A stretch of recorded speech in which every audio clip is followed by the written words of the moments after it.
Nou Paul, de eerste selectiedag zit erop in Panningen. Wat waren de bevindingen vandaag? Ja, je kon zien dat we de eerste selectie iets later hebben gezet. We kregen toch gemiddeld genomen iets wat volwassener veulens als andere jaren, doordat we erg vroeg zaten. Ik vond dat je dat in de collectie positief terugzag.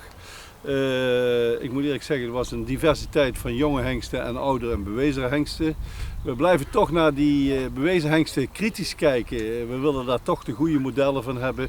De moederstammen zijn eigenlijk van de meeste veulens die we die aangeleverd krijgen hier vandaag zijn meestal doorsnee beter dan gemiddeld. Maar we blijven ook naar die oudere hengsten toch goed naar de modellen kijken. We willen een goed gemodelleerd veulen hebben. Maar ik denk al met al dat we een mooie collectie hebben met een variëteit in jonge hengsten, coming-up hengsten, waar wij veel verwachting van hebben.